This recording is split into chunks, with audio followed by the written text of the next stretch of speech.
2 Chronicles. Chapter 1.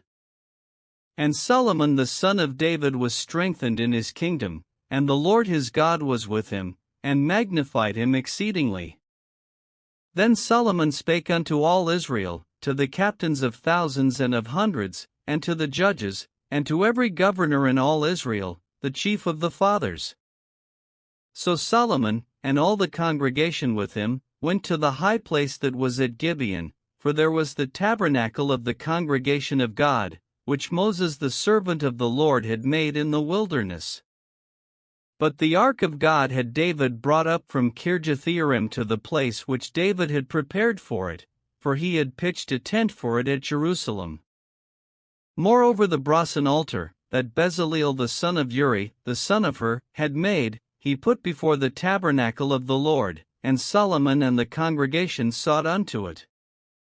And Solomon went up thither to the brasen altar before the Lord, which was at the tabernacle of the congregation, and offered 1,000 burnt offerings upon it.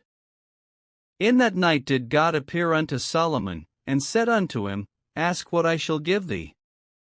And Solomon said unto God, Thou hast shewed great mercy unto David my father, and hast made me to reign in his stead.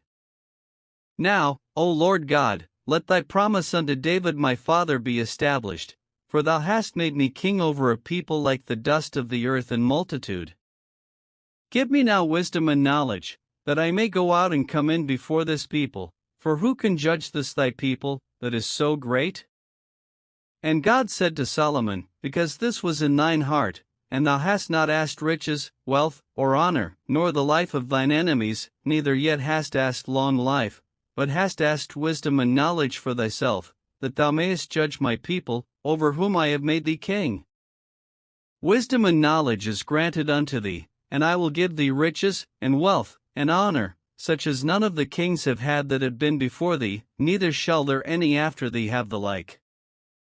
Then Solomon came from his journey to the high place that was at Gibeon to Jerusalem, from before the tabernacle of the congregation, and reigned over Israel.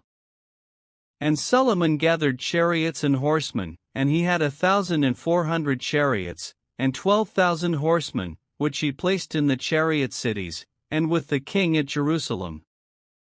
And the king made silver and gold at Jerusalem as plenteous as stones, and cedar trees made he as the sycamore trees that are in the vale for abundance. And Solomon had horses brought out of Egypt, and linen yarn. The king's merchants received the linen yarn at a price. And they fetched up, and brought forth out of Egypt a chariot for 600 shekels of silver, and an horse for 150, and so brought they out horses for all the kings of the Hittites, and for the kings of Syria, by their means.